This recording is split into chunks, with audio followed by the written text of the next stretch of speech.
Sudah siap ya Bu ya? Bismillahirrahmanirrahim. Assalamualaikum warahmatullahi wabarakatuh. Waalaikumsalam warahmatullahi wabarakatuh. Alhamdulillah. Alhamdulillahillazi anzalal Qur'an hudal linnas hudal lil muttaqin. Nahmaduhu wa nasta'inuhu wa nastaghfiruh. Wa na'udzubillah min sururi anfusina wa min sayyiati a'malina. May yahdihillahu fala mudhillalah wa may yudlil fala hadiyalah. Amma ba'du. Qala rabbi shrah li sadri wa yassir li amri wahlul 'uqdatam min lisani yafqahu qawli. Shadaqallahul azim wa shadaqa rasulun nabiyul habibul karim. Alhamdulillahirabbil alamin. Yang terhormat Ketua Majelis Taklim Ibu Ustazah Imelda beserta seluruh pengurus, ibu-ibu yang sama-sama dirahmati Allah. Puja dan puji serta syukur marilah kita panjatkan kehadirat Allah yang telah melimpahkan rahmat dan karunia-Nya kepada kita sekalian, sehingga pada hari ini kita dapat menjalankan aktivitas menggugurkan kewajiban, yaitu mengkaji ayat-ayat Allah. Mudah-mudahan ini akan meningkatkan kualitas iman Islam, kualitas hidup di dunia, dan bekal untuk menuju akhirat. Salawat beriring salam semoga terlimpah curah pada junjungan kita Nabiuna wa Habibuna wa Syafi'una Muhammad sallallahu alaihi wasallam, keluarganya, sahabatnya, dan kita seluruh pengikutnya hingga akhir zaman. Insyaallah kita akan menjadi pengikut setianya secara istiqomah, meneladani sikap dan tutur katanya, dan menjalankan syariatnya. Mudah-mudahan kita juga menjadi pelanjut perjuangannya menegakkan amar ma'ruf dan nahi munkar di muka bumi ini, wabil khusus untuk keluarga kita masing-masing. Kita lanjutkan kajian surat Al-Baqarah ayat 102. Sebelumnya mari kita baca dulu. Ya, kita baca dulu, kita simak bacaannya, kemudian kita ikuti. Akan dipandu oleh Ibu Ustazah Heri, Bu Ustazah Heri. Ayat 102 sampai selesai. Sampai 103 ya? Sampai 103. Cuma 103. Panjang ya.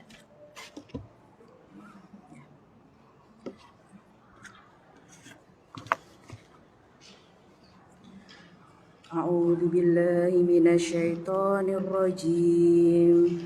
A'udzu billah. Diikutin aja Bu ya, biar. Bismillahirrahmanirrahim. Bismillahirrahmanirrahim. Wattaba'u ma tatlu sayatinu ala mulki Sulaiman. Wattaba'u ma tatlu syayatinu ala mulki Sulaiman. Wa ma kafara Sulaiman walakinna sayatina kafaru yu'allimun. Wa ma kafara Sulaiman walakinna syayatina kafaru yu'allimuna an-nasa sihra wa ma unzila 'alal malakaini bibabil Harut wa Marut.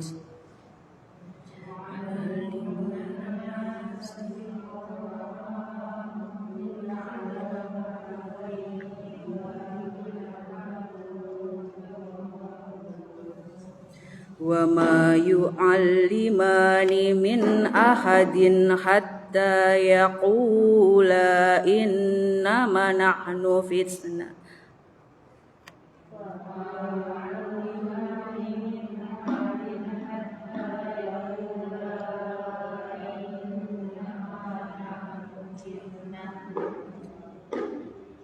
إنما نحن فتنة فلا تكفر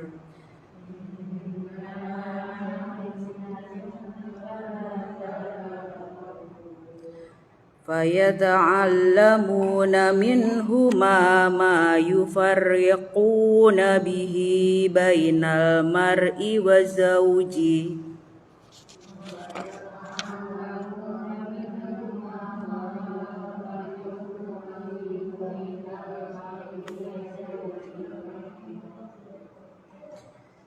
وما هم بضارين به من أحد إلا بإذن الله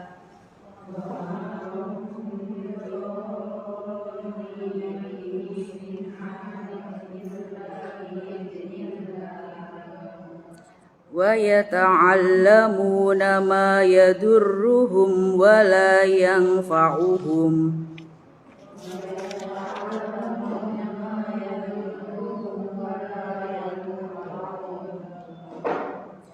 ولقد علموا لمن اشتراه ما له في الآخرة من خلاق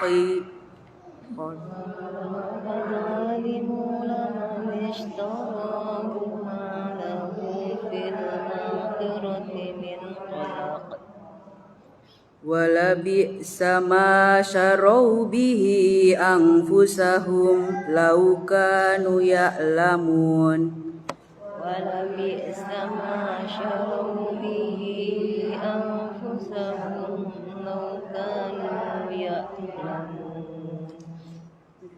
Satu ayat lagi. ولو أنهم آمنوا واتقوا لمثوبة من عند الله خير ولو أنهم آمنوا واتقوا لمثوبة من عند الله خير لو كانوا يعلمون Sadaqallahul Azim. Sadaqallahul Azim. Sadaqallahul Azim. A'udzubillahi minasyaitonir rajim. Marilah kita berlindung kepada Allah dari godaan syaitan yang mengutuk. Bismillahirrahmanirrahim. Kita mulai seluruh aktivitas pekerjaan kita dengan menyebut nama Allah yang Maha Pengasih lagi Maha Penyayang. Ayat ini dari ayat 102 sampai dengan 103 ini menjelaskan tentang tuduhan orang Yahudi terhadap Nabi Sulaiman, salah seorang nabi yang disebut namanya oleh Allah dalam Al-Quran, nabi yang punya dua keistimewaan, bahkan tiga barangkali. Yang pertama, nabi yang terkenal kaya raya. Yang kedua, nabi yang terkenal paham terhadap bahasa-bahasa hewan. Yang ketiga, nabi yang terkenal hidup dalam dunia sihir. Ini Nabi Sulaiman.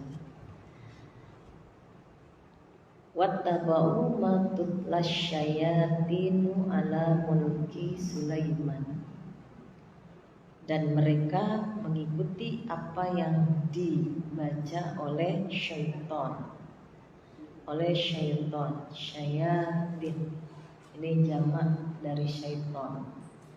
Ini artinya syaitan.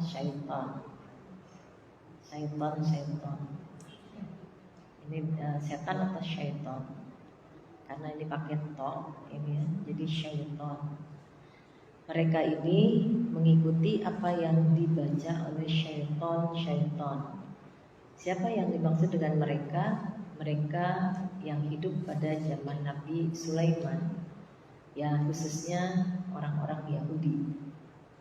Bukan mengikuti Nabi Sulaiman, anak atau putra dari Nabi Daud, malahan mereka mengikuti syaitan.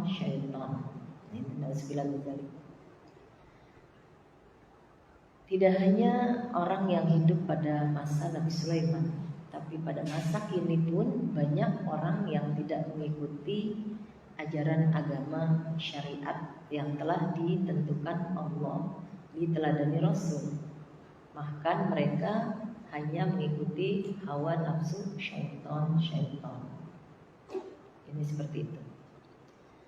Baik hablum minallah, hablum minan nas maupun hablum minal alam. Hubungan mereka terhadap Allah, hubungan mereka terhadap sesama manusia, dan hubungan mereka terhadap alam. Mereka lebih mengikuti hawa nafsu syaitan, bukan mengikuti tata aturan dari Allah Subhanahu wa taala. Padahal jika mereka mengikuti tata aturan dari Allah, maka mereka akan hidup berkecukupan, hidup berbahagia, hidup sejahtera, yang disebut dengan baldatun thayyibatun wa rabbun ghafur. Ini sudah dibuktikan pada masa Nabi kita Muhammad sallallahu alaihi wasallam dalam segala aspek. Mereka hidup berjaya, termasuk di dalamnya aspek ekonomi. Pada saat itu sampai orang-orang kaya mau bersedekah dan berzakat itu sulit untuk mencari orang-orang miskin atau kaum mustadafin. Maka uang-uang zakat itu diperuntukkan untuk pembangunan peradaban umat manusia. Nah itu seperti itu. Karena apa? Karena mereka memasuki Islam secara kafah dan mereka menyampingkan bisikan syaitan. Nah, ini seperti itu. Ternyata ini sudah terjadi pada masa Nabi Sulaiman. Siapakah syayatin tersebut? Syayatin tersebut dijelaskan dalam tafsir-tafsir oleh mufassirin, terdiri dari dua unsur. Yang pertama adalah minal jin, dari bangsa jin. Yang kedua minan nas, dari bangsa manusia. Minal jinnati wan nas, dalam surat An-Nas. Yang dimaksud dengan syaitan itu baik dari jenis jin maupun dari jenis manusia. Kalau kita lihat dalam kenyataannya nih, yang lebih berbahaya yang mana nih? Yang jin atau yang manusia? Manusia. Tapi manusia yang berwatak syaitan itu antara lain digoda oleh jin, digoda oleh jin, dan digoda oleh hawa nafsu. Jadi ada dua tuh, ada jin dan hawa nafsu. Hawa nafsu apa? Ya hawa nafsu macam-macam tuh. Baik yang berkaitan dengan amarah, ya itu hawa nafsu emosional, ataupun berkaitan dengan hawa nafsu seksual, ataupun dengan hawa nafsu material, ataupun hawa nafsu jabatan, ataupun hawa nafsu laki dan perempuan. Itu yang menggoda kita. Itu semuanya yang menggelincirkan martabat umat manusia dari tempat yang paling baik. Laqad khalaqnal insana fi ahsani taqwim. Jadi Allah menciptakan manusia itu di martabat atau di tempat yang paling sempurna, paling baik. Paling baik di antara makhluk Allah yang lainnya. Paling sempurna di antara makhluk Allah yang lainnya.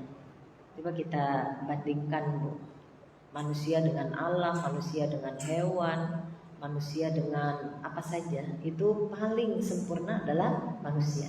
Paling sempurna manusia, baik dari wujud kejadiannya atau potensi yang Allah berikan kepadanya. Yang paling membedakan antara manusia dengan makhluk Allah yang lainnya adalah al-aqlu, yaitu akal. Sebelum diberikan akal itu kepada manusia, Allah menawarkan kepada alam jagat raya yang lain, ciptaannya yang lain. tapi semuanya menolak. Kenapa mereka menolak? Karena kata Allah, jika akal ini diterima ada konsekuensinya.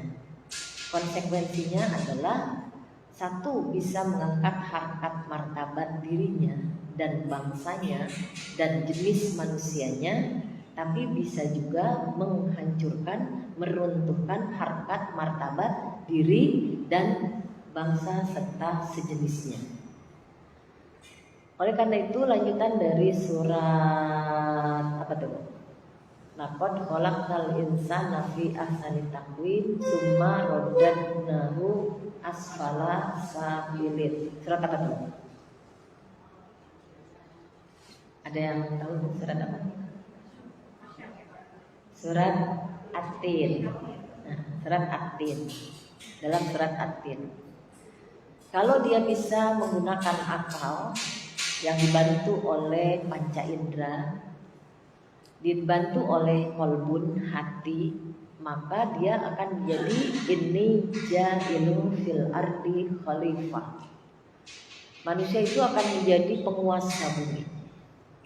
Dia akan menjadi pengelola. Dia akan menjadi pemimpin di bumi ini kalau dia menggunakan akalnya. Bahkan dunia ini kata Allah, aku wariskan untuk orang-orang yang bertakwa, orang muslim yang bertakwa. Jadi sebetulnya yang diutamakan adalah muslim yang bertakwa, mukmin yang bertakwa. Jadi mukmin dan muslim yang bertakwa ini dialah yang berhak mewarisi bumi ini.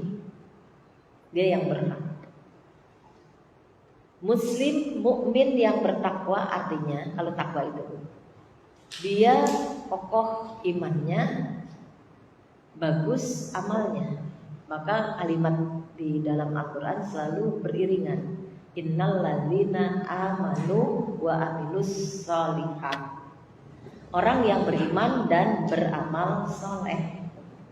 Jadi tidak hanya iman sendiri, tidak berdiri sendiri, tapi iman itu dirangkaikan dengan amilus sholihah, beriman dan beramal soleh.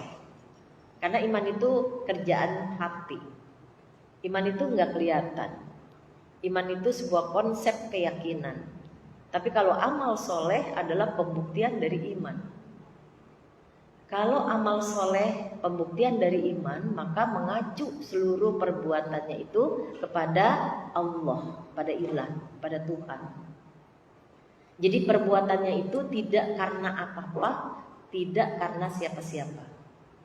Bukan karena apa-apa, bukan karena siapa-siapa. Tapi seluruh pekerjaan dan perbuatannya lillah, karena Allah. Nah ini yang harus kita jalankan dalam kehidupan sehari-hari. Kalau kita melakukan perbuatan lillah karena Allah, maka kita akan memperoleh 3 keberuntungan. Keberuntungan yang pertama, kita akan mendapatkan hasil dari seluruh perbuatan kita itu. Ada hasilnya. Keberuntungan yang kedua, kita akan mendapatkan keberkahan dari hasil apa yang kita lakukan di dunia ini. Apapun profesi kita, apakah kita sebagai ibu rumah tangga, sebagai pekerja, sebagai bawahan, sebagai atasan, itu ada hasilnya dan berkah. Kalau kita sebagai ibu rumah tangga, maka anak-anak kita akan menjadi anak-anak yang berkualitas. Karena kita betul-betul ya menghantarkan, mendidik, membina anak kita menjadi menuju anak yang soleh dan solihah. Soleh dan solihah dengan kata lain itu idealis dan sukses. Jadi kita bisa menghantarkan mereka menjadi anak yang sukses. Kita berupaya. Karena lillah tadi, maka anak yang sukses yang kita ciptakan dari hasil perjuangan dan jerih payah kita sebagai ibu rumah tangga, maka anak kita akan mendatangkan keberkahan bagi dirinya, bagi orang tuanya, bagi keluarganya, dan bagi masyarakat luas. Itu yang disebut dengan soleh dan solihah. Nah, itulah yang namanya keberkahan. Di dunia dia tidak mengalami kesulitan, jalannya lancar dan membuahkan hasil yang berlimpah, tidak hanya materi dan duniawi, tapi juga masuk ke dalam surga. Jadi yang ketiga, dia akan mendapatkan ridho Allah dan dimasukkan dalam surganya Allah, tidak perlu menunggu kematian datang. Tetapi dia akan mendapatkan surga sekaligus, baik di dunia maupun di akhirat. Jadi ada 3 keuntungan jika kita melakukan sesuatu karena Allah. Mulai dari sekarang kita melakukan karena Allah aja. Ngurus suami, ngeladenin suami, ngeladenin anak karena Allah aja. Kalau anak bandel, anak nakal, itu hal biasa. Kita hadapi dengan biasa aja. Jangan kita tanggapi dengan hal yang luar biasa. Kita cuman membina, mendidik, menghantarkan. Tapi Allah nanti yang menentukan. Maka kita idofahkan. Maka kita sertakan Allah dalam segala hal perbuatan kita itu. Nanti insya Allah Allah yang akan mengatur yang lebih baik kepada kita. Hal ini dikuatkan dengan ayat tentang kasus Nabi Muhammad SAW yang memaksakan pamandanya yang bernama Abu Thalib untuk mengucapkan syahadat. Pada saat usia beliau sudah mau berakhir, Nabi Muhammad sambil menangis dan menjanjikan sama pamandanya itu, "Ya Ami, ucapkan kalimat syahadat. Saya jamin pasti kamu masuk surga hanya mengucapkan 2 kalimat syahadat. Asyhadu alla ilaha illallah wa asyhadu anna Muhammadar Rasulullah." Saya jamin. Memaksakan kehendak bagi siapapun dilarang, termasuk dalam hal agama. Maka Rasulullah berbuat seperti itu, langsung ditegur oleh Allah dengan turunnya sebuah ayat yang berbunyi, innaka lam tahdi man ahbabka walakinnallah yahdi may yasha. Itu teguran Allah. Yang artinya, hai Muhammad, engkau tidak akan pernah bisa memberikan petunjuk, menentukan seseorang jadi A, jadi B, jadi C, jadi Z. Sesungguhnya yang menentukan seseorang itu adalah Allah Subhanahu wa ta'ala. Jadi apa tugas kita sebagai manusia? Tugas kita hanya dakwah, mengajak. Kita mengajak, kita ini semua adalah dai dan daiyah yang tugasnya mengajak, mengundang, mengarahkan, mendidik, membimbing orang yang mestinya kita bimbing untuk menjadi orang yang ideal, yaitu menuju jalan Allah secara kafah. Jadi kita semua guru. Insya Allah semua proses tugas kita yang kita lakukan itulah nanti yang dikasih nilai oleh Allah. Siapa yang prosesnya sungguh-sungguh dan benar sesuai dengan ajaran Allah, dialah yang berhak mendapatkan kebahagiaan dan warisan surga Firdaus. Tapi bagi mereka yang biasa-biasa aja, yang tidak peduli sama kewajibannya dialah yang akan menempati jahannam. Nauzubillah min dzalik. Jadi semuanya kembali ke kita. Jadi yang pertama itu kita nawaitukan lillah. Sementara tidak nawaitu lillah, tidak kita sertakan Allah dalam segala perbuatan kita, kita akan menjadi orang yang menyesal. Kenapa menyesal? Bisa jadi apa yang kita lakukan tidak membuahkan hasil. Bisa jadi karena terbukti banyak orang yang kecewa, berjuang sudah sekuat tenaga, tapi tidak sukses, tidak berhasil. Yang kedua, dia akan menjadi orang yang kecewa.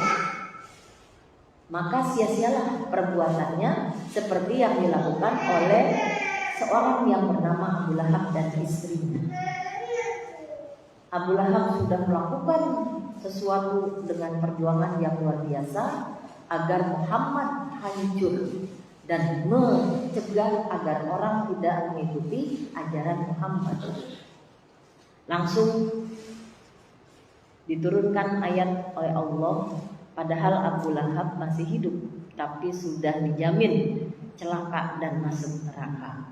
Dalam surat Al-Lahab, Tabbat siada abi lahabim wa tab, ma aghna anhu maluhu wa ma kasab, saya selanaron zata lahab fi jidha hablum mim masad. Itu ayatnya.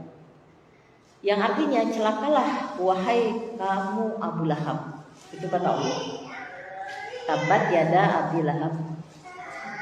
Dan juga istrimu wa mro'atuhu. Jadi tidak hanya Abu Lahab yang celaka, ya, dan juga istrinya, dan usaha keduanya menjadi sia-sia. Jadi kalau kita melakukan sesuatu tanpa kita sertakan Allah di sana, artinya perbuatan kita bukan karena Allah, karena siapa-siapa, karena apa-apa, maka harus siap menjadi orang yang kecewa karena pekerjaan kita menjadi sia-sia. Kalaupun kita berhasil, kata Rasulullah, itu hanya hasil yang sifatnya fata morgana. Kelihatannya indah, tapi pada hakikatnya tidak ada sedikit pun yang indah. Kelihatannya sukses dan menghasilkan, tapi pada hakikatnya tidak berguna dan tidak bermanfaat. Kira-kira benar nggak? Kalau fata morgana kan kelihatannya seperti ada air, kita kejar, ternyata tidak ada air. Jadi cuman tipuan mata belakang. Itu gurur, cuman tipuan saja. Dia jadi orang kaya, dia jadi pejabat, tapi itu tipuan. Dan dia celaka di dalam dan bersamanya. Nauzubillah min dzalik. Jadi hal ini kita tidak boleh takut untuk jadi apapun, jadi siapapun. Jadi apapun, jadi siapapun. Tadi pagi saya melihat berita kalau NU itu organisasi terbesar di Indonesia adalah NU, Nahdlatul Ulama, yang kemarin baru muktamar. NU itu menginginkan sederajat dengan pemerintahan. Artinya dulu orang pemerintahan itu adalah orang-orang yang di luar orang agama, yang mengisi pemerintahan, jadi gubernur, jadi wali kota, jadi presiden, jadi anggota dewan, jadi menteri, jadi pejabat-pejabat. Dulu orang di luar agama. Orang yang sekolah agama, yang dari pondok pesantren, yang dari UIN, yang dari IAIN dulunya, itu mereka disibukkan di masjid-masjid jadi perempuan, jadi tukang doa. Tapi sekarang, subhanallah, pas saya kemarin ngobrol sama Kapolres, nggak taunya dia jebolan pondok pesantren. Ngobrol sama Menteri Jodoh, jebolan pondok pesantren. Ngobrol sama anggota dewan, jebolan pondok pesantren. Nah, ini fenomena baru yang mudah-mudahan kita berharap agar Indonesia punya warna lain, tidak materialis dan tidak yang kita lihat sekarang ini. Tapi kalau orang agama, insya Allah imannya masih ada, kedekatan diri sama Allah masih banyak. Mudah-mudahan mereka tidak diwarnai, tidak dipengaruhi, tapi mereka mampu mewarnai dan mampu mempengaruhi. Itu yang kita harapkan. Kalau seandainya itu terjadi, barangkali ini ramalan Allah, setiap 100 tahun Allah akan kirimkan perubahan dari tidak baik menjadi baik. Sudah hancur, barulah dikirim perubahan tersebut. Mudah-mudahan ya, saya berharap baik. Jadi paradigma berpikir kita yang positif, ya, yang dinamis, yang positif, jangan pesimis, jangan negatif. Kalau yang negatif dia akan hancur lagi, jangan. Jadi pola pikir kita, marilah kita berpikir yang positif, yang dinamis, gitu. Jangan yang negatif. Ini syaitan tadi dua-duanya berbahaya, baik jenis jin maupun jenis manusia. Bagaimana kalau kita menghadapi mereka? Ketika kita berhadapan dengan mereka, pajtanibu. Nih warning dari Nabi, pajtanibu, jauhinlah, hindarilah. Jangan sampai kita dekati, berkawan, apalagi bersahabat, apalagi bersekutu dengan syaitan. Baik tadi jenis jin ataupun jenis manusia. Karena syaitan itu sifat jelek yang terdapat pada jin juga terdapat pada manusia. Jadi kalau ada tetangga kita, teman kita, saudara kita yang punya sifat seperti itu sementara kita berada di posisi bawah, artinya kita tidak bisa mempengaruhi dia. Lebih baik kita pacitan itu, menjauhi diri. Kita menjauhi diri dari lingkaran dia. Tapi kalau kita berada di posisi atas, kita bisa mempengaruhi dia, silahkan dan berkewajiban meluruskan orang yang berbuat jahat untuk mendapatkan petunjuk dari Allah Subhanahu wa Ta'ala. Jadi kita harus kenali diri kita. Kita berada di posisi mana. Lebih baik kita menghindar daripada kita nanti jadi sekutunya dia. Syaitan. Ini ada di manapun. Ya. Kalau kita lihat awal-awal kita bertauz, auzubillahi minasyaitonir rajim. Langsung aja, ini orang kelihatannya nih udah nyerempet ke sifat syaitan. Gitu. Kita langsung di dalam hati, auzubillahi minasyaiton. Jangan diucapkan ya, karena diucapkan nanti bisa berantem, bisa marah dia. Pas deket dia langsung auzubillahi minasyaitonir rajim. Ribut nantinya, berantem gitu. Dalam hati aja ya. Kita berlindung dari godaan syaitan yang tertutup. Karena itu doa. Saya kalau ngajar di Kunciran, di Masjid Muhajirin maupun di gedung MUI di Kunciran di Pinang sana, itu jalanannya pas satu mobil. Pokoknya kalau kita udah ke depan harus mundur salah satunya. Saya selalu berdoa kalau bawa mobil sendiri, takut tuh. Saya berdoa bilang begini, ya Allah jangan ada mobil yang beruis, begitu doang. Iya. Kalau saya ke sana mobil nggak ada tuh, Bu. Sendirian aja saya ke sana sendiri, pulang sendiri gitu ya. Itu namanya doa Allah yang menghalangi barangkali Bu, orang yang akan lewat. Kalau di UIN kalau udah jam ngajar itu Bu, tempat parkir sekarang mahasiswa aja udah kaya-kaya Bu. Pada bawa mobil, bukan hanya dosennya tapi mahasiswanya juga pada bawa mobil Bu. Sehingga tempat parkir itu menjadi penuh. Saya selalu kalau giliran ngajar dari rumah udah pas sholat subuh udah berdoa, ya Allah tolong kasih satu space aja buat mobil saya. Iya, alhamdulillah nggak dapet parkir gitu. Pasti dapet parkir gitu. Kalau lagi bingung sendiri udah nanti tukang parkir, ibu ada di sini Bu gitu Bu. Nah itu seperti itu. Itu adalah doa. Kita berhusnuzan terus, berbaik sangka terus sama Allah. Insya Allah Allah lah yang paling tahu, karena Dia pemilik segala-galanya. Itu kita tempatkan Allah di atas segala-galanya. Insya Allah kita bisa selamat dunia dan akhirat. Pernah terjadi Bu di Amsterdam. Saya di Den Haag. Baru datang 1 hari. Tahu-tahu saya kepengen ke Amsterdam. Kan Den Haag Amsterdam sini Bandung gitu. Jauh juga kan lumayan. Tangerang Bandung. Kita pakai kereta. Saya ngomong, langsung aja dibeli tiket Bu untuk bisa ke sana. Saya pikir saya mau diantri sama orang kedutaan. Enggak, saya dilepas di stasiun Schiphol Bu. Di Belanda sana Bu. Akhirnya saya nggak enak karena udah dibeli tiket, udah dikasih uang sangu. Akhirnya saya berangkat cuman berdua yang masih buta sama sekali. Saya cuma dikasih arahan nanti kalau sudah stasiun sentrum, ibu jangan ke kanan, ibu ke kiri. Kalau ke kanan itu laut, kalau ke kiri itu sentrum katanya, tempat perbelanjaan segala macam. Saya kepengen lihat Redlandnya yang di Belanda Bu. Redland Belanda itu saya dikabarin. Di sana itu perempuan-perempuan dijajahin, perempuan cantik gitu Bu, yang kayak Barbie itu dijajakin, yang ditaruh di etalase-etalase yang dalam posisi bugil, tidak pakai baju kecuali BH sama anjut doang. Dia nggak bisa ngelihat keluar, tapi di luar bisa ngelihat ke dalam, dan itu terjadi tawar-menawar. Saya kepengen ngelihatnya kayak gitu. Biar menjadi materi dakwah saya, tidak hanya katanya, saya tadi lihat langsung. Nah itu kayak gitu. Jadi saya tambah yakin untuk menegakkan amar ma'ruf dan nahi munkar gitu ya. Sampai saya nggak ke kiri, tapi saya ke kanan. Saya pikiran saya kalau ke kanan saya mau naik kapal, nanti saya ngelilingin itu tuh Amsterdam. Jadi saya tahu secara utuh Amsterdam kayak gimana. Saya naik kapal aja Bu. Habis naik kapal baru saya naik jalan ke sentrum. Bener saya lihat kayak begitu, apa yang diceritakan orang bener adanya.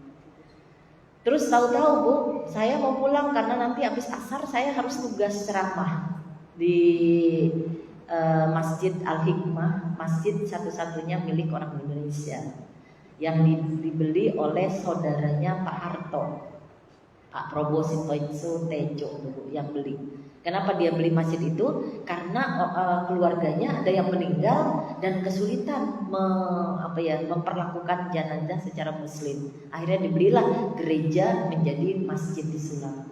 Maka kalau dari luar kita lihat itu gereja, masjid utuh, tapi ternyata di dalamnya berfungsi sebagai masjid. Nah, hal yang kayak begitu tuh di Eropa bukan hal yang tidak biasa, itu biasa. Jadi di Eropa itu banyaknya orang yang kalau di sini apa namanya Bu? Dia beragama tapi tidak jalanin agama, namanya ateis. Ya, ateis namanya ya. Jadi di sana itu gereja-gereja udah pada dijualin. Gereja-gereja dijualin dan banyak banget masjid dijualinnya sama orang Islam dan dijadikan masjid di sana. Saya setiap hari Minggu itu muter, saya lihat gereja pada kosong. Yang ada cuma 1-2 nenek-nenek sama kakek-kakek, selebihnya nggak ada.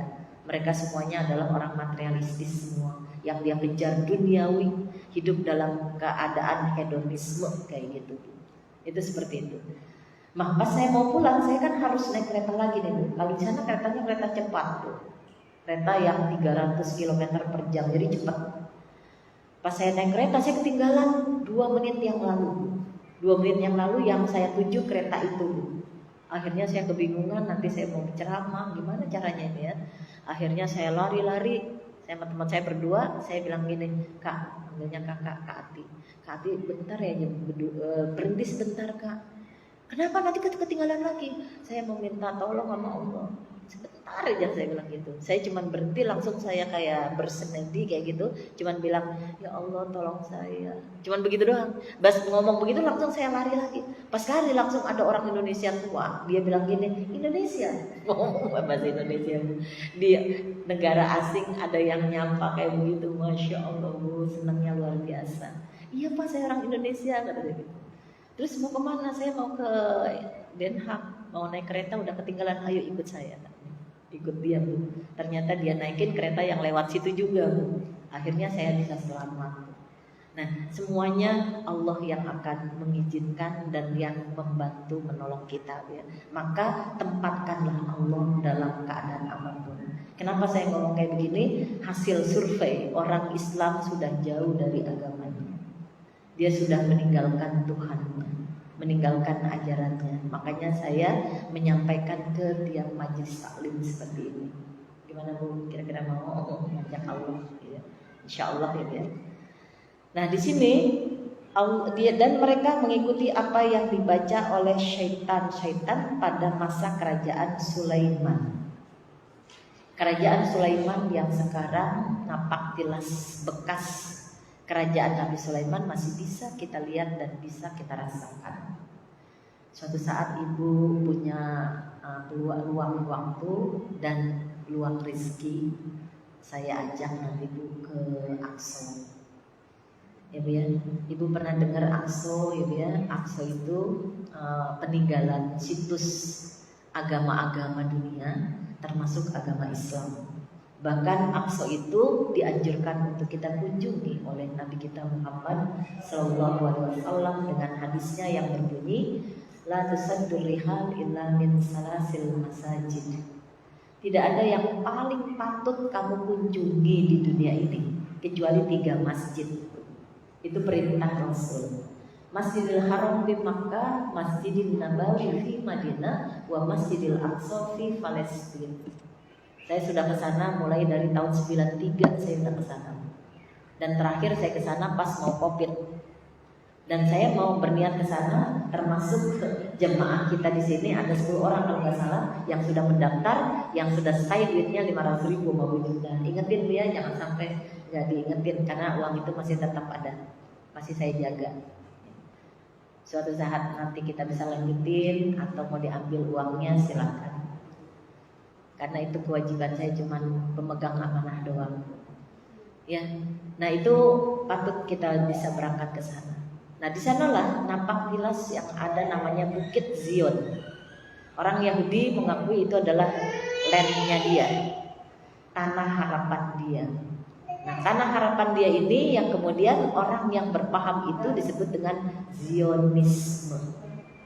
Zionisme itu mereka artinya berkiblat di sana. Kalau kita kan kiblat kita ke Ka'bah. Kalau orang Yahudi kiblatnya itu di Bukit Zion yang ada tembok ratapan. Sampai saat sekarang ini tinggal tembok aja. Dulu bangunan yang mereka bangun nenek moyang mereka dan kemudian dihancurkan oleh penjajah dan sekarang dilestarikan dan dijadikan sebagai tempat ibadah seperti orang Islam menjadikan Ka'bah Baitullah untuk kita melakukan haji dalam ritual tawaf. Itu di sana. 3 agama besar hidup, Nasrani, Yahudi dan Islam. Itu berada di sana. Dan dulunya itu Mulkis Sulaiman. Ini Mulkis Sulaiman. Mulkis Sulaiman itu artinya tempat kerajaan Nabi Sulaiman dan terpendam di sana harta kekayaan Nabi Sulaiman yang tidak ternilai. Begitu besarnya. Sampai orang Yahudi, ya, dan mereka yang berkepentingan berupaya untuk menggali terus. Yang mereka cari adalah peninggalan harta yang tidak ternilai tersebut, peninggalan dari Nabi Sulaiman. Tapi apa yang mereka dapatkan? Ketika digali ternyata masjid, digali lagi ketemu masjid, digali lagi ketemu masjid. Jadi ibu bisa melihat kalau masjid itu di atas, turun lagi tangga, di bawah ada masjid, turun lagi tangga, di bawah ada masjid. Itu seperti itu. Wallahu a'lam bishawab. Hanya Allah yang paham, yang tahu akan hal itu. Kira-kira mau nggak Bu? Kita ke Aqsa. Saya ngerekomendasi banget Bu. Tempat-tempat yang saya rekomendin itu antara lain Mekah, kemudian Aqsa, kemudian Andalusia. Alhamdulillah saya sudah bawa ke sana karena saya punya kepentingan. Saya antara lain dosen sejarah peradaban Islam. Karena di situ saya harus paham banget Islam mulai tumbuh, berkembang sampai mengalami puncak kejayaan sampai Islam hancur dan sampai Islam yang seperti sekarang ini. Karena itu data otentik yang harus dipahami oleh umat Islam. Karena orang yang lupa sejarah dia akan lupa dirinya. Nah itu seperti itu. Nah ini Nabi Sulaiman. Nabi Sulaiman kalau nggak salah pernah ditawarin 3 hal yang paling prinsipil dalam kehidupan manusia. Apa itu? Tahta, harta, wanita. Itu ditawari itu. Kalau kamu pengen harta akan diberikan harta sebanyak-banyaknya. Wanita yang paling cantik tahta. Tapi Nabi Sulaiman yang dia pilih ilmu. Saya mau ilmu aja. Karena dengan ilmu 3 hal yang prinsipil itu akan datang sendiri. Betul gak? Jadi kita tidak perlu menimbun-nimbun harta dengan mengatakan ini loh buat anak saya, yang ini buat anak saya, rumah ini saya siapin buat anak saya, mobil ini buat anak saya. Kata Allah, mereka udah punya rezeki masing-masing. Mereka sudah punya pos rezeki masing-masing. Terbukti banyak kenyataan, banyak rumah yang terbengkalai karena anaknya gak mau tinggal di situ. Betul gak ya? Nah, oleh karena itu berikanlah dia ilmu yang sempurna. Tidak hanya ilmu duniawi, tapi juga ilmu ukhrawi. Karena dalam Islam tidak ada dikotomi, ini dunia, ini akhirat, tapi dua-duanya sama. Sesuai dengan doa kita, Rabbana atina fid dunya hasanah wa fil akhirati hasanah wa qina azabannar. Dua-duanya dunia dan akhirat nyatu. Karena gak mungkin kita dapat akhirat tanpa dunia. Tidak mungkin kita dapat dunia tanpa basic kepada akhirat. Jadi harus dua-duanya. Ini Nabi Sulaiman. Jadi Nabi yang paling kaya Nabi Sulaiman. Nabi yang paling miskin Nabi apa? Nabi Ayub. Saking miskinnya, dia dulunya kaya raya.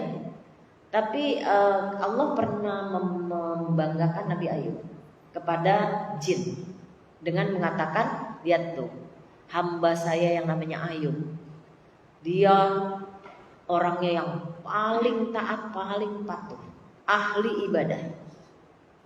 Akhirnya kata jin, ya soalnya Nabi Ayub itu kaya, makanya dia rajin ibadah dan dekat sama Allah. Akhirnya Allah buktikan kalau dia miskin dia masih tetap rajin ibadah dan dekat sama Allah atau tidak. Kemudian habis semua Bu, harta bendanya, bangkrut Nabi Ayub. Semua orang yang menyayanginya dulu satu-satu menarik diri, termasuk istri tercintanya. Jadi istrinya juga meninggalkan Nabi Ayub. Karena Nabi Ayub dikasih sakit, tidak hanya miskin harta, tapi dikasih penyakit yang luar biasa. Akhirnya semua hilang. Tapi tetap Nabi Ayub sabar.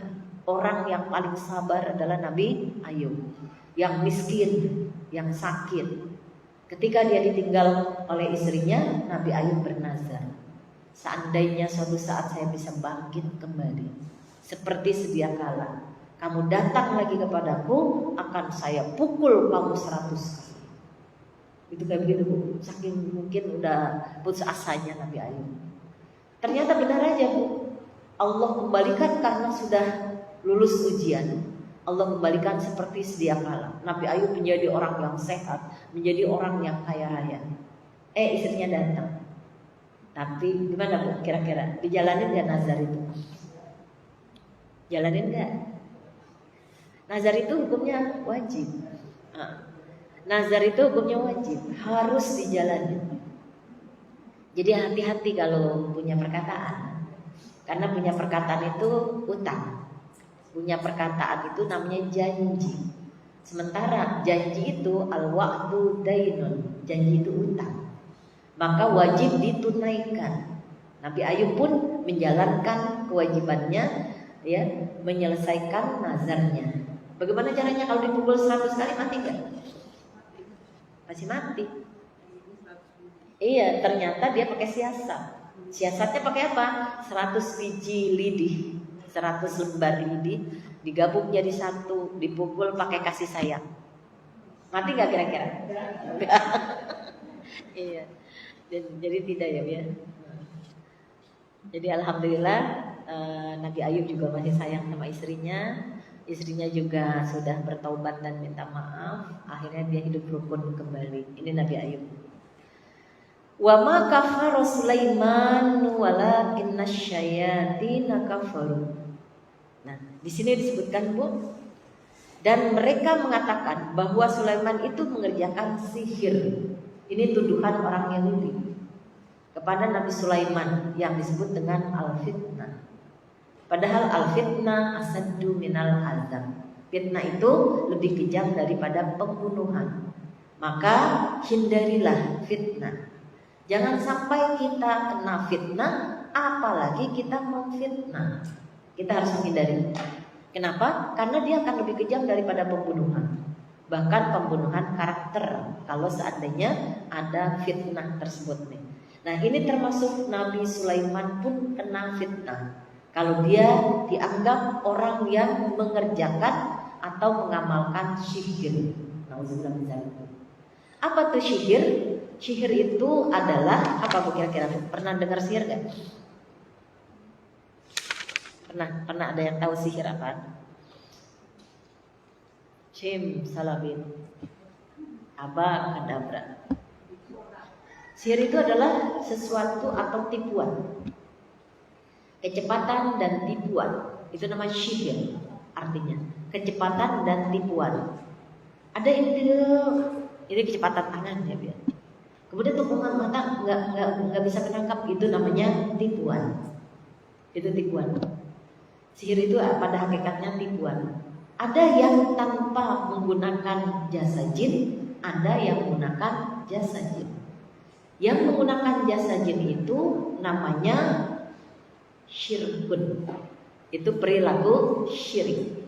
Karena dia minta pertolongan kepada selain Allah Subhanahu wa ta'ala. Nah, ini hukumnya syirik, masuknya ke syirik.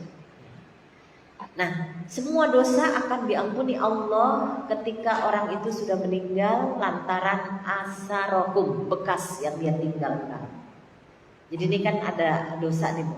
Kita suka lalai sholat, suka menzalimi teman kita sendiri, suka pelit terhadap harta yang kita miliki, dan lain-lain. Ini dosa. Tapi ada dosa yang melakukan perilaku syirik. Tapi nih, biar orang itu sakit, tolong dong saya bayar menggunakan jasa jin. Itu perilaku syirik namanya. Atau kita meminta pertolongan kepada selain Allah, ya, ke rumah dukun, via dukun. Dukun itu menggunakan jasa jin. Itu namanya syirik. Nah, kalau kita meninggal belum sempat bertobat, baik dosa-dosa yang tadi atau dosa syirik, ini dibagi dua, Bu.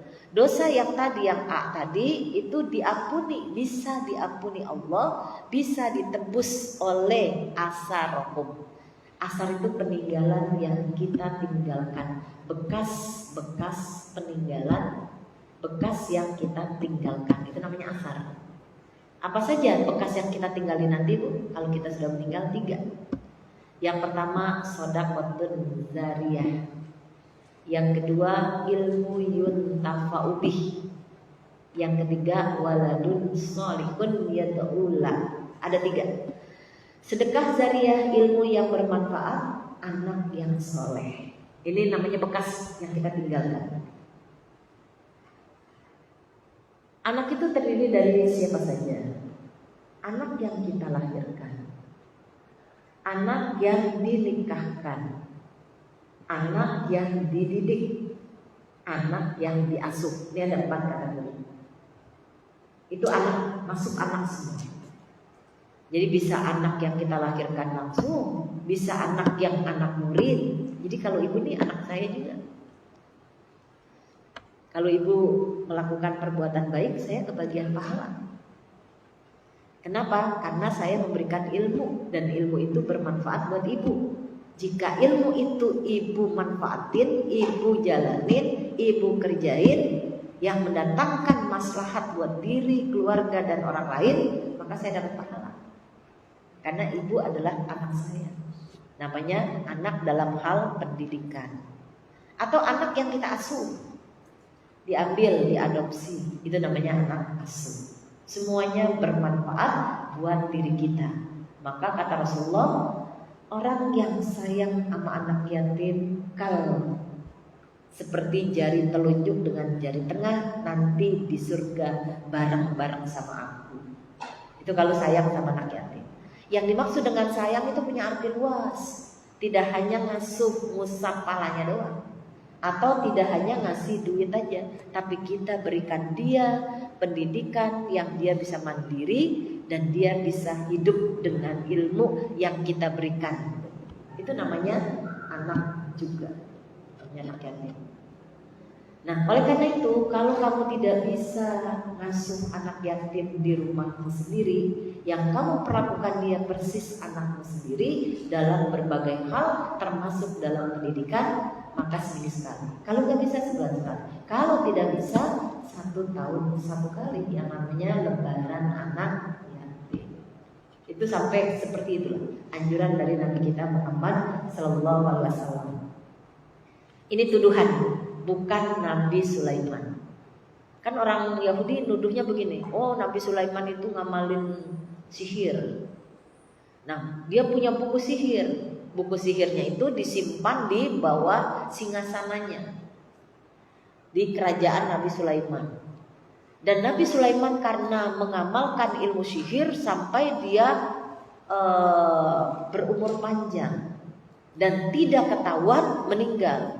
Ketika singgasananya sudah dimakan rayap dan roboh, Nabi Sulaiman juga terjatuh karenanya, baru orang tahu kalau Nabi Sulaiman telah wafat. Itu tuduhan, itu nggak benar.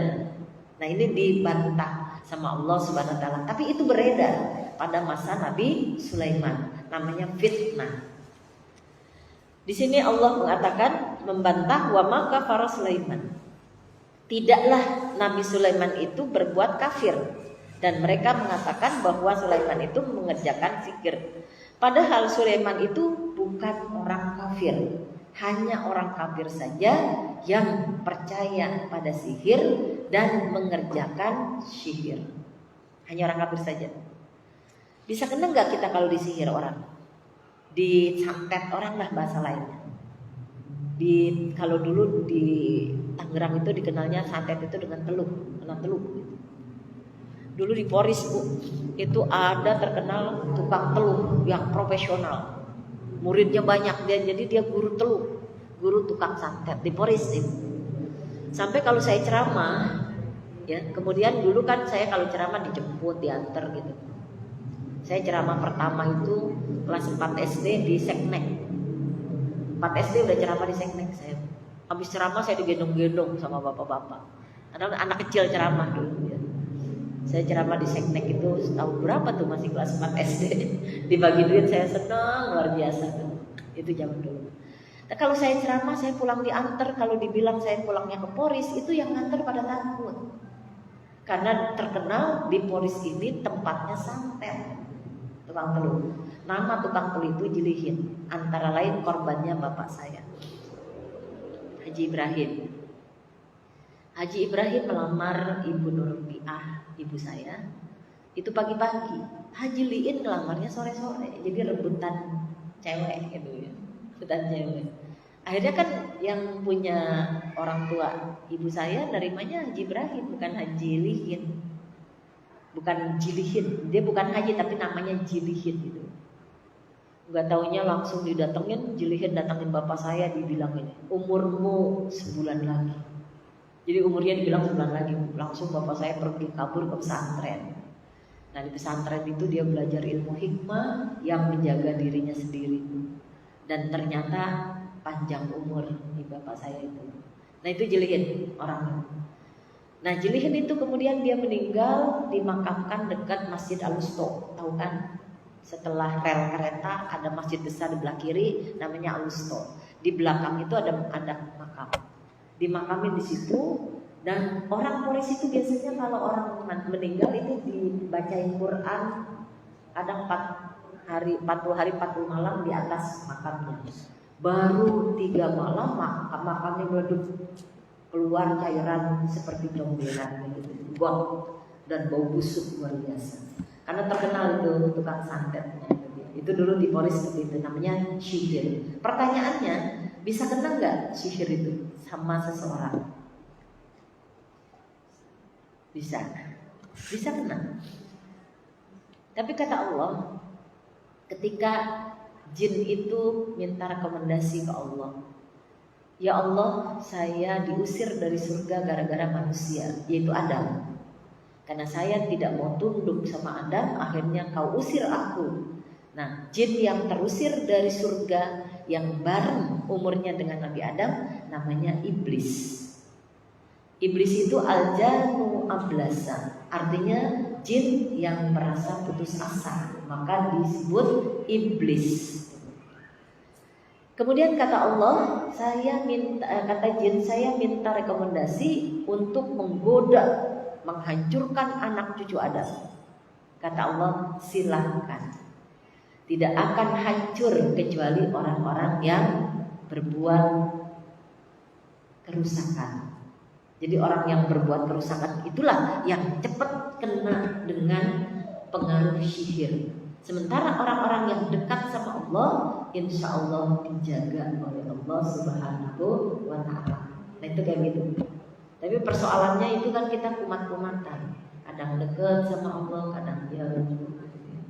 Iya kumat-kumatan kayak gitu. Makanya orang kampung bilang, oh itu hari naasnya dia, makanya kena.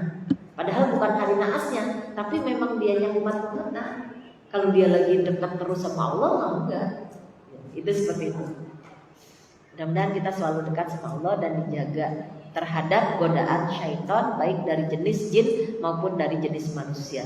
Kalau dari jenis manusia, tahu-tahu dia menjadi, kita kena tipu dia, Bu ya. Kita udah percaya banget sama dia, nyatanya penipu. Nah itu barangkali seperti itu, Bu. Ada yang kena tipu, padahal ya. Padahal ustaz, padahal kiai, tapi kena tipu. Nah tadi karena tidak konsisten, tidak istiqomah. Makanya ketika perempuan haid, dia memang nggak boleh dia sholat, dia juga nggak boleh puasa, tapi dia boleh berdoa. Ya, berdoa dia boleh, berzikir dalam hati dia boleh.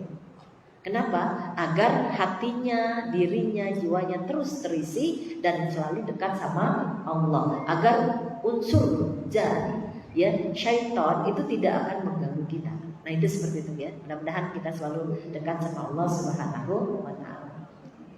Saya kalau bawa mobil Bu ya zikir aja Bu. Ya Allah, ya Rahman, ya Rahim, ya Halim, ya Salim, ya Wahab, ya Razzaq, ya Warid, ya Mujib rahmatika ya Arhamar Rahimin. Ya Hafiz, Hafizi, ya Allah jagalah saya, peliharalah saya, lindungilah saya. Tapi alhamdulillah ya, mulai dari SMA kelas 2 sampai setua ini ya bawa mobil terus gitu. Tapi aman-aman aja, alhamdulillah. Saya juga nggak diasuransiin mobil saya. Kalau dibeli mobil langsung ditanya Bu mau asuransi apa? Ya, atau orang asuransi pada nawarin, enggak, saya mau ngasuransiin sama Allah aja. Jadi langsung saya keluarin zakatnya. Saya bilang ya Allah, saya keluarkan zakatnya ini wujud dari asuransi kendaraan saya mohon dijaga. Karena ini kaki saya untuk berdakwah. Tapi alhamdulillah aman-aman aja gitu. Ya, jadi sampai mobil itu kejual lagi ya aman-aman aja. Ya namanya kesenggol dikit mah biasa kata saya. Namanya juga di jalanan, ya Bu ya. Itu seperti itu. Kalau enggak ya taruh aja di dalam rumah, di kurungannya. Nah mudah-mudahan ini ya kafar. Kita lanjutkan tadi Bu ya. Yu'allimunan nasa sihra.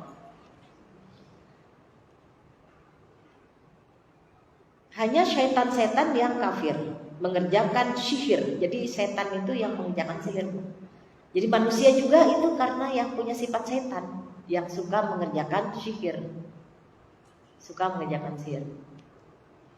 Saya pernah menyaksikan bukan ada yang metode ruqyah ya. Pernah dengar nggak ruqyah? Metode ruqyah, metode dakwah Ustaz Danu di TV. Pernah dengar, pernah lihat? Ya. Kemudian Ustaz Danu di TV itu pakai metode ruqyah untuk melihat sihir-sihir yang sedang merasuki seseorang. Saya juga pernah nih Bu, ada perempuan anak gadis Bu, kayaknya kalau nggak mau nikah gitu, nggak mau nikah. Ternyata di ruqyah, ternyata dia dikuasai jin dan jin itu mencintai si gadis itu. Ya. Ketika ada orang yang memperagakan, yang kerasukan jin itu, subhanallah Bu, persis banget gitu ya, kayak orang yang sedang pacaran gitu ya. Itu tingkah lakunya kayak begitu. Nah itu yang namanya tadi karena tidak konsistennya dia mendekatkan diri sama Allah, atau orang kampung bilang naasnya dia gitu. Nah itu seperti itu ya. Mudah-mudahan kita akan terhindar dari hal-hal yang kayak begitu ya. Padahal Sulaiman tidak mengerjakan sihir, hanya syaitan yang kafir mengerjakan sihir.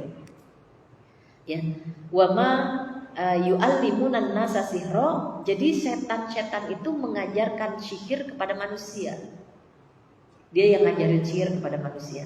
Nah, syaitan yang mengajarkan sihir kepada manusia ini wallahu alam nih Bu ya. Nanti di sini ada Babila Harut wa Marut. Saya belum tahu persis nih Bu. Babila Harut wa Marut ini artinya seperti apa? Nanti kita ketemu nih ya. Wa ma unzila alal malakaini. Jadi malaikat nih.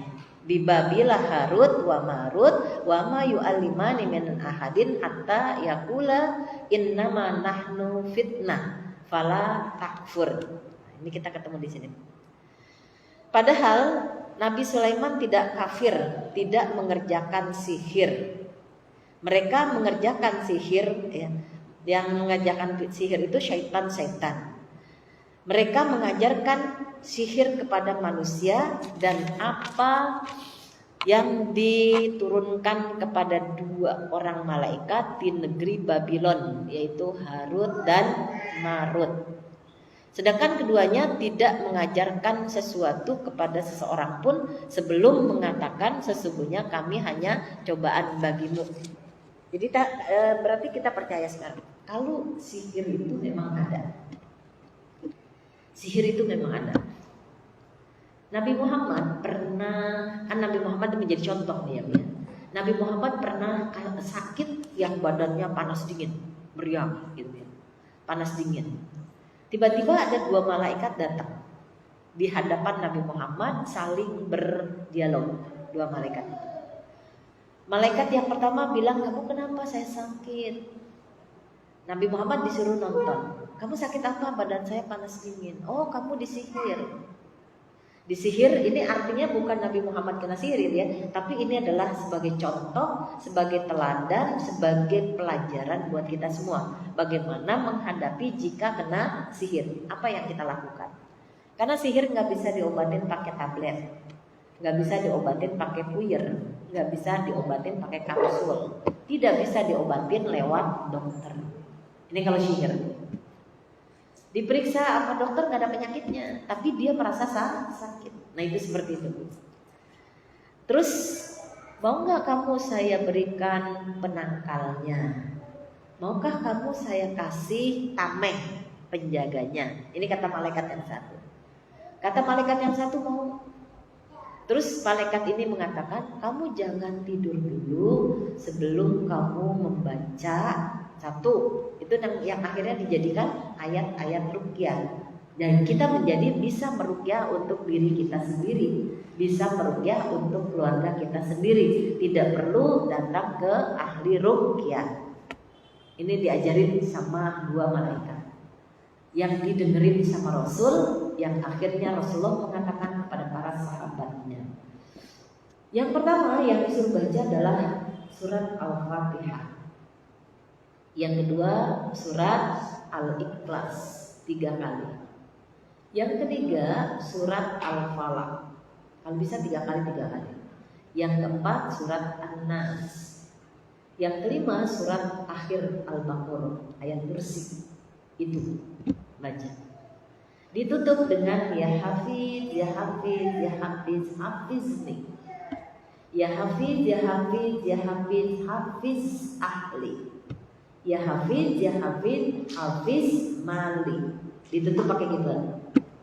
Yang artinya Allah yang maha melindungi, yang maha menjaga, lindungi dan jagalah saya. Lindungi dan jagalah keluarga saya. Lindungi dan jagalah harta benda saya.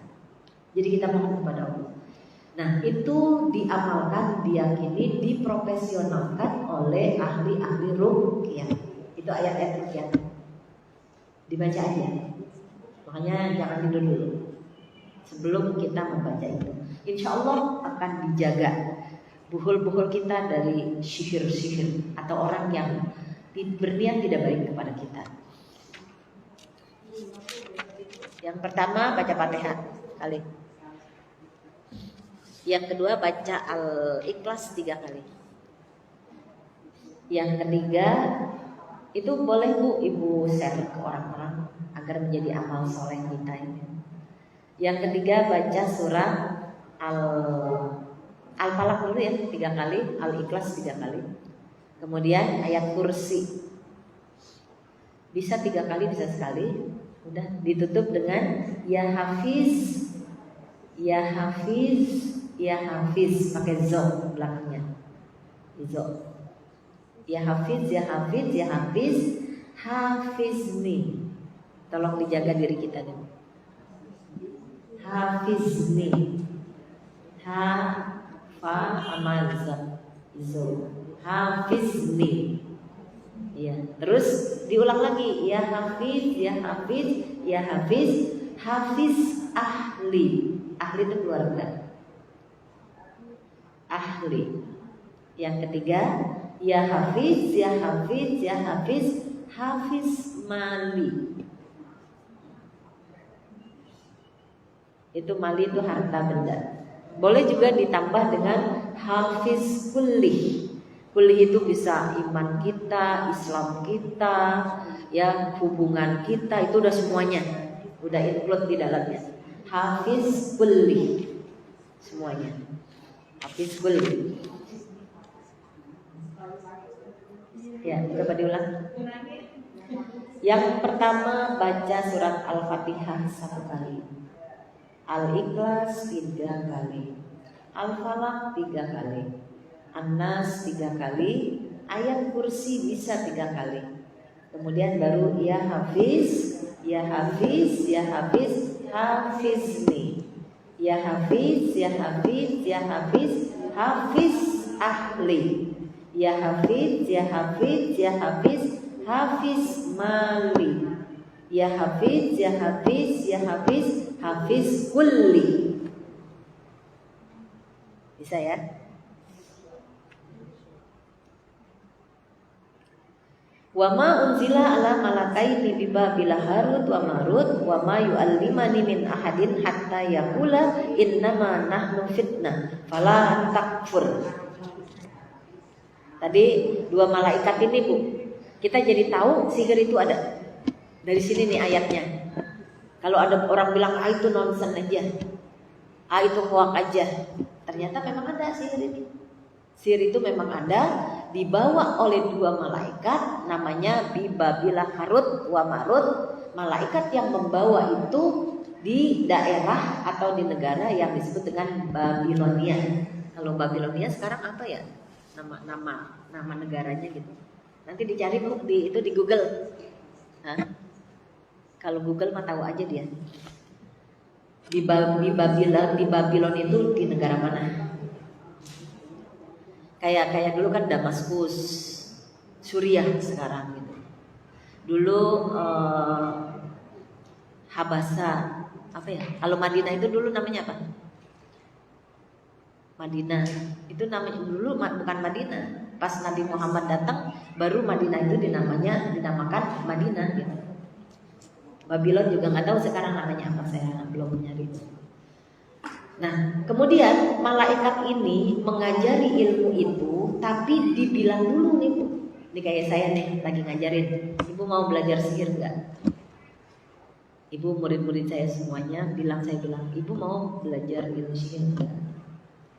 Tapi ilmu sihir ini dilarang sama Allah untuk kita pelajari, apalagi kita amalkan.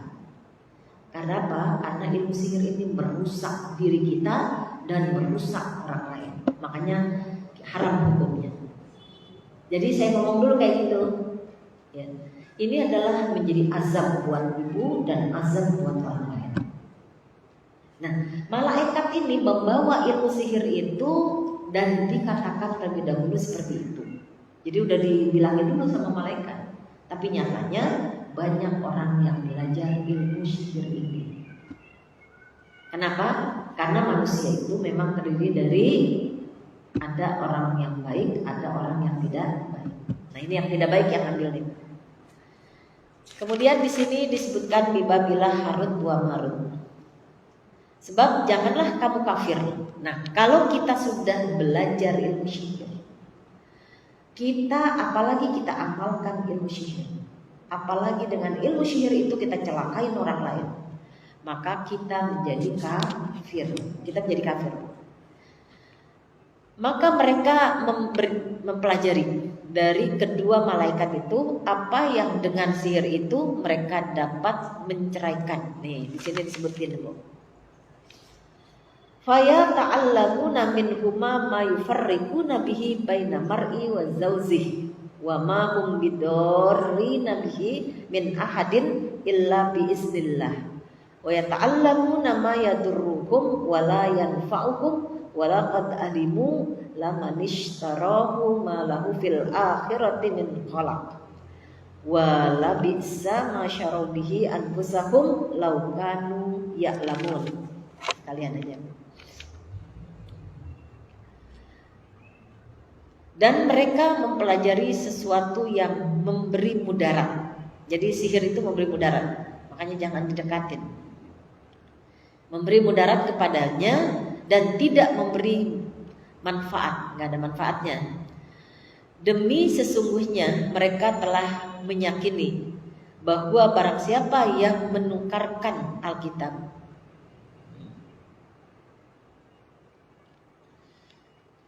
meyakini bahwa barang siapa yang menukarkan Alkitab Allah dengan sihir itu tidak baginya ketentuan.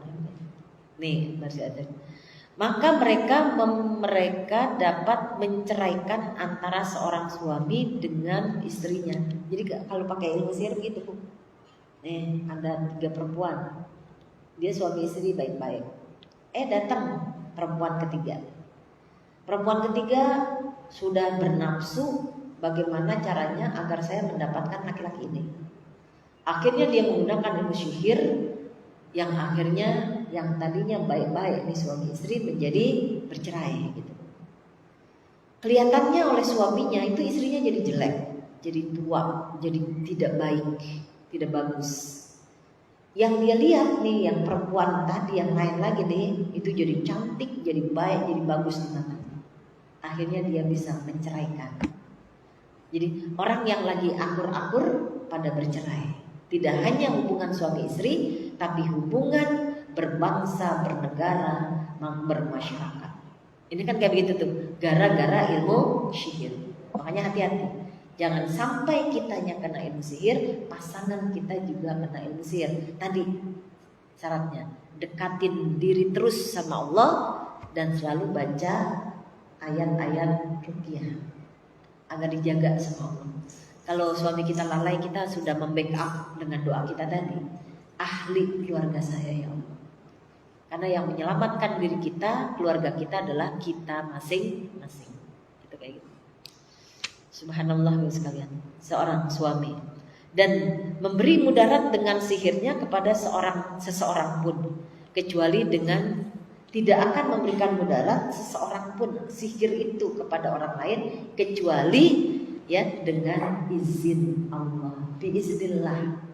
Jadi artinya memang kita tahu ada sihir, memang kita tahu banyak tukang sihir, memang kita tahu banyak orang yang berbuat jahat. Tapi kalau jika Allah tidak mengizinkan, maka tidak akan terjadi. Semua dengan izin Allah. Bagaimana caranya jika Allah tidak mengizinkan? Dekatin dia. Kita harus selalu dekat dan berlindung kepada Allah dari perbuatan-perbuatan sihir. Dan mereka mempelajari sesuatu yang memberi mudarat kepadanya dan tidak memberi manfaat. Demi sesungguhnya mereka telah meyakini bahwa barang siapa yang menukarkan kitab Allah dengan sihir itu, tidaklah baginya keberuntungan di akhirat dengan sihir. Karena padahal mereka mengetahui. Jadi tukang sihir itu tahu tuh. Padahal mereka mengetahui. Jadi mereka orang yang sangat berani. Mudah-mudahan kita terhindar dari hal-hal yang kayak gitu. Jadi zaman kayak begini aja masih banyak. Saya pikir di Indonesia aja yang berpikir tentang mitos seperti itu.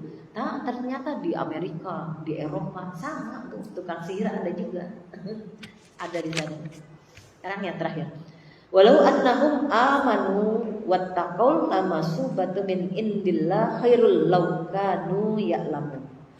Walau annahum, jikalau mereka, ya, sesungguhnya kalau mereka beriman dan bertakwa, lau amanu wattaqau, jika mereka beriman dan bertakwa. Kan tadi jadi kacau balau tuh dunia, gara-gara ada sihir, gara-gara cemburu, gara-gara hawa nafsu pengen nguasain.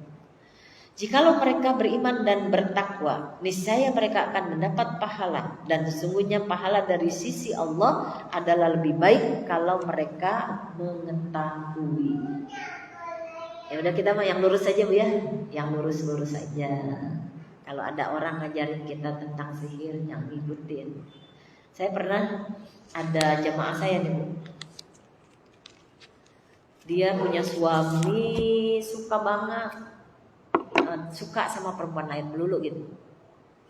Akhirnya sampai dia diberhentiin dari pejabat salah satu bank gara-gara main perempuan mulu.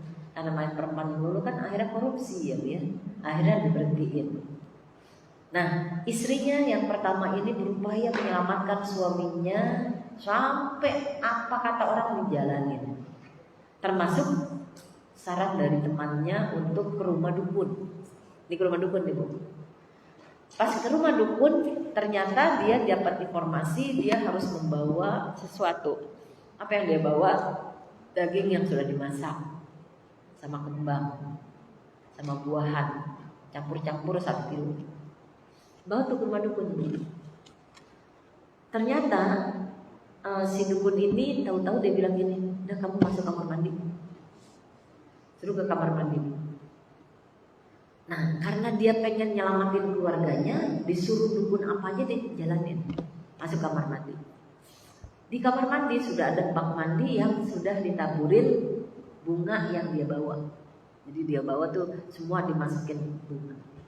Dia mandi kembang. Setelah selesai mandi sudah disiapin kain putih.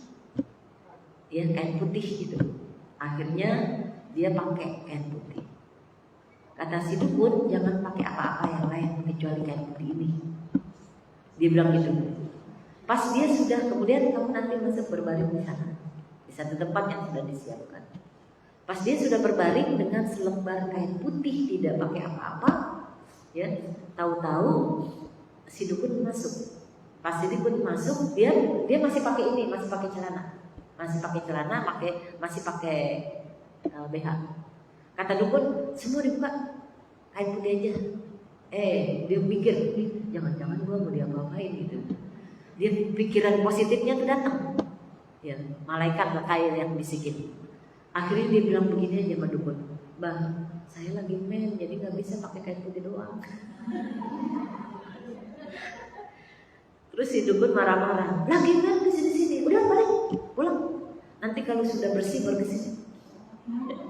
Dia datang ke saya, dia curhat ke saya, kata Bu Juna, alhamdulillah ibu masih diselamatin Allah. Kalau enggak ibu jadi korban, betul gak Bu ya? Iya, si ibu ini masih muda soalnya, orang yang putih banget kulitnya. Nah itu barangkali kayak gitu. Maka jangan salah cari mursyid. Bisa jadi kita menjadi korban dan kita menjadi celaka dunia dan akhirat. Ya. Barangkali itu saja Bu yang saya dapat sampaikan. Ada yang belum bertanya, silakan. Ya.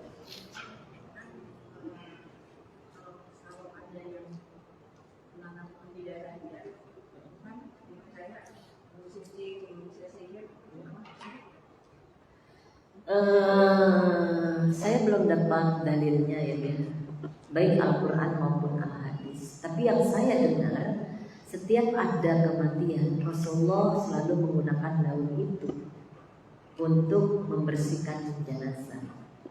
Jadi fungsinya tidak dijelasin sama Allah untuk mengusir jin, tapi untuk membersihkan jenazah dari kotoran yang dicampurkan air bidara itu ke tempat pemandian untuk mandi gitu ya. Tapi untuk dia mengusir jin dan lain sebagainya, saya belum dapat dalil. Karena itu kalau tidak ada dalilnya kita nggak boleh langsung percaya aja. Dan tidak usah kita jalani. Tapi yang sudah jelas-jelas hadis yang sahih, itulah yang kita jalani. Apa? Tadi ayat-ayat ruqyah. Itu aja dibanding dengan katanya. Ya enggak? Oh iya. Itu tadi kan yang biar siarkan agama atau segala macam kan disuruh baca itu tadi Nabi sama malaikat yang datang ke Rasul gitu ya. Kalau menurut saya, karena saya belum dapat dalilnya, saya belum bisa ngasih rekomendasi. Lebih baik diabain aja, gunakan daun bidara. Itu ternyata daun bidara itu banyak manfaatnya, saya lihat di Google Bu. Secara medis bisa menghilangkan kolesterol kata dia. Mendingan itu aja daripada klinik yang kita tidak paham. Itu kan klinik namanya ya, yang tidak paham. Mendingan kita baca ayat-ayat aja. Ya biar seperti itu. Ya.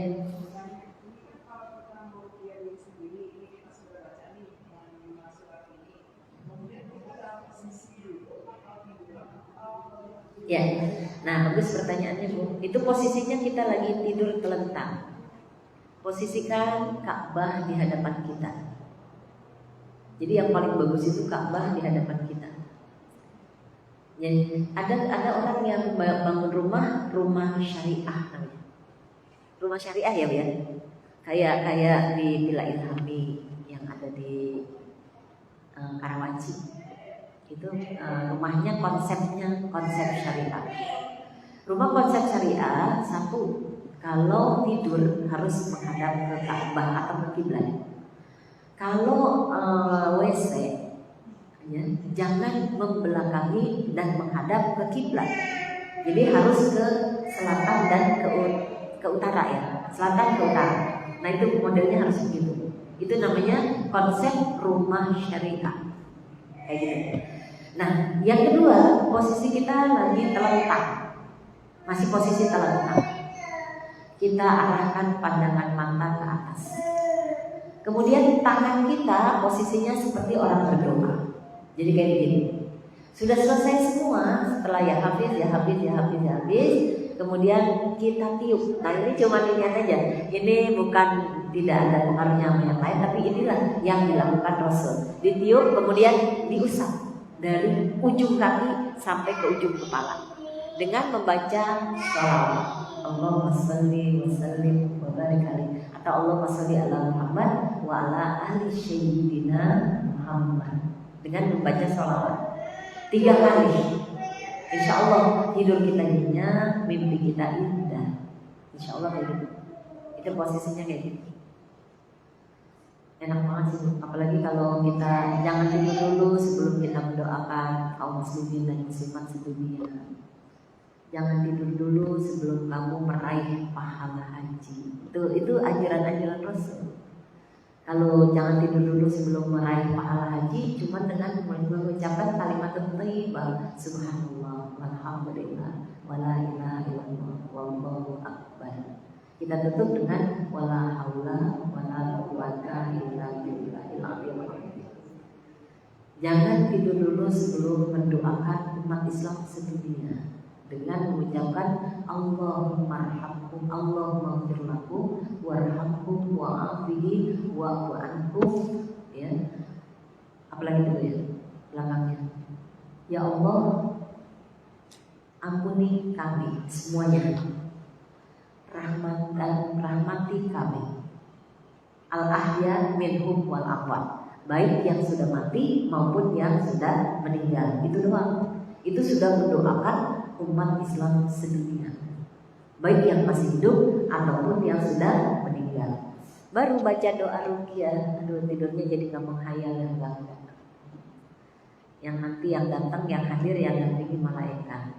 Jin udah kabur jauh bermil-mil dari kita, karena dia sudah terusir dengan kalimat-kalimat yang diajarkan oleh Nabi kita Muhammad SAW. Ya, begitu.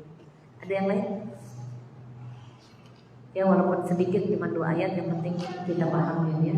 Yang penting kita nawaitu untuk menjalankan. Kesimpulan yang pertama, kita sertakan Allah dalam segala perbuatan kita. Kesimpulan kedua, kita jauhkan perilaku syirik. Kesimpulan ketiga, jaga diri dan keluarga serta yang kita miliki dan berlindung kepada Allah. Cuma 3 doang poinnya. Demikian, terima kasih. Kurang-lebihnya mohon maaf. Assalamualaikum. Doa nanti ada ibu ya. Langsung mari kita berdoa. Sebelum saya salam kita berdoa. Kita tundukkan kepala, kita mohonkan kepada Allah agar doa-doa kita dikabulkan. Maka kita hilangkan penyumbat dan penghalang doa itu lantaran dosa-dosa kita dengan beristighfar 3 kali bersama. Astaghfirullahaladzim, astaghfirullahaladzim, astaghfirullahaladzim. Ya Maulana ya Maulana.